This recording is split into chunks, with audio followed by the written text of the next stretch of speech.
Prepare to embark on another high-octane and hilarious adventure as Central Intelligence 2 offers a thrilling first look into the highly anticipated sequel. In this action-packed comedy, we reunite with the dynamic duo of Dwayne Johnson and Kevin Hart, who once again showcase their impeccable on-screen chemistry. Action comedies have consistently held a special place in the hearts of audiences, offering a much-needed escape from the monotony of everyday life and the predictable nature of franchise films. These movies serve as a crucial component in the world of cinema, injecting humor and originality into their storylines. Central Intelligence stands as a prime example of the immense potential that action comedies hold in terms of commercial success. The film's premise was brimming with possibilities, allowing it to deliver uproarious laughter while showcasing inventive and clever screenplays. The undeniable comedic talents of Dwayne Johnson and Kevin Hart propel the movie to new heights, with their hilarious performances leaving audiences in stitches.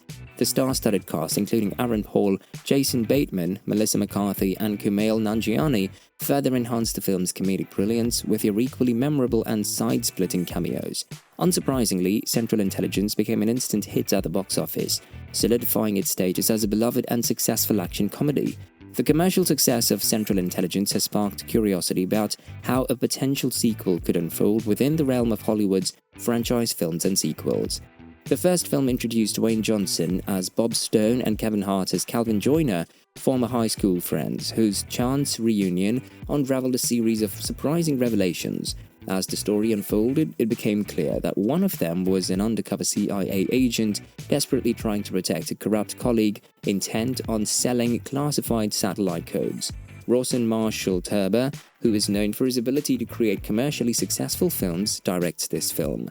Thurber's past works include directing the hit sports comedy Dodgeball, a true underdog story, featuring the comedic duo of Vince Vaughn and Ben Stiller, as well as the comedy film We're the Millers, starring Jennifer Aniston, Jason Sudeikis, Emma Roberts, Will Poulter, and Ike Barinholtz.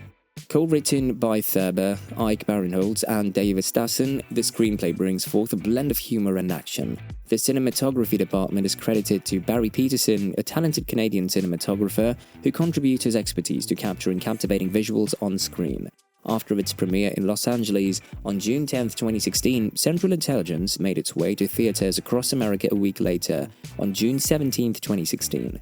The film received a respectable 70% rating on Rotten Tomatoes and proved to be a major hit at the box office, generating worldwide revenue of $217 million against a budget of $50 million. The comedic brilliance of Dwayne Johnson and Kevin Hart played a pivotal role in the film's success, as their mismatched characters brought a unique dynamic to the action comedy genre.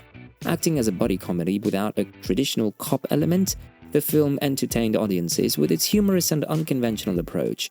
While an official announcement for the sequel to Central Intelligence is yet to be made, given the commercial triumph of the original film, it's highly likely that a follow-up will be in the works.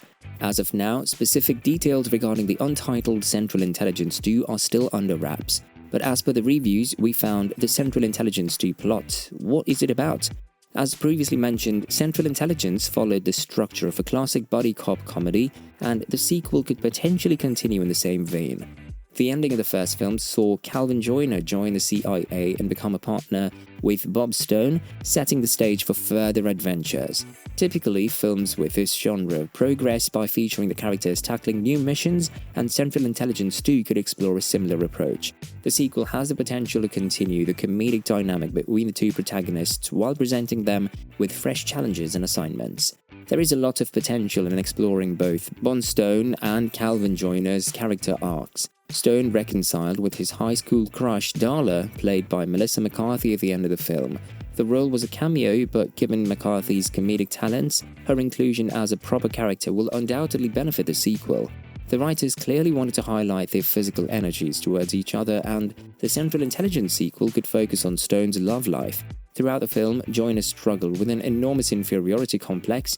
The sequel could focus on his struggles in his new job while also dealing with his newborn. A key factor contributing to the immense success of Central Intelligence was the remarkable chemistry between Dwayne Johnson and Kevin Hart. The duo seamlessly established themselves as a comedic pairing, effortlessly entertaining audiences both on and off the screen. Their comfortable dynamic is evident in their performances and extends to their real-life friendship. In fact, Johnson and Hart previously collaborated in another uproarious comedy, the reboot Jumanji: Welcome to the Jungle, and are set to appear together in its sequel slated for release in 2019. Their appearances on talk shows and interviews further highlight their strong camaraderie, which undoubtedly translates to the big screen, enhancing their on-screen chemistry and comedic timing. Both Dwayne Johnson and Kevin Hart have a busy schedule, with various projects spanning approximately a year or more. Johnson is involved in highly anticipated films like the solo film Black Adam, Skyscraper 2, and a potential sequel to Baywatch. Meanwhile, Hart is also busy with projects such as The Secret Life of Pets 3, Get Hard 2, and a potential third installment of Ride Along. The filmmaker has the advantage of harnessing the comedic talents of both actors to elevate the sequel and infuse it with hilarious comedy. By leveraging their respective film commitments, the director can create a compelling and laughter-filled experience for the audience. On the other hand, according to the director of the original Central Intelligence, the sequel is unlikely due to Johnson and Hart teaming up for the Jumanji movies. According to THR, during a sit-down with Thurber, the Red Notice director revealed that he believes the Jumanji films have harmed the possibility of a second Central Intelligence film in the near future. According to the director, the audience's desire for a reunion between the two stars was most likely satisfied when they worked together again in subsequent films. When asked if there would be a sequel to Central Intelligence, Thurber said, "We had an idea, but when Kevin and Dwayne went to do Jumanji, that itch was scratched for most people." Indeed, Hart and Jungle Cruise co-star Johnson have now appeared in 4 films together, including the former's uncredited role in Hobbs & Shaw, and they will both voice characters in the upcoming animated superhero comedy DC League of Super Pets.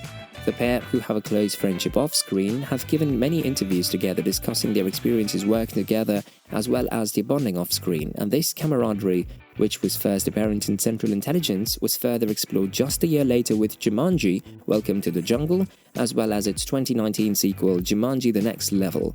Thurber's comments imply that he believes the Jumanji films satisfied any audience desire to see the two actors reunite. Of course, the success of the original film as well as Thurber's growing career means that audiences cannot rule out a possibility of a Central Intelligence sequel in the future. The director and Johnson clearly have a good working relationship, as their most recent collaboration, Red Notice, had Netflix's biggest ever opening day, and it appears likely that the two would like to collaborate again at some point. The most likely explanation is that it will come down to scheduling, and with all 3 men having had a successful year and several new projects in the work, it could be some time before a Central Intelligence sequel becomes a possibility. That's all there is to it. For the time being, please ensure that you enjoy our video. Please share your thoughts and opinions with us in the comments section. Subscribe to the channel and stay updated on the newest news and reviews on future films from us. And don't forget to hit the bell icon to never miss an update. Thank you for taking the time to watch the video, and we hope to see you in the next one.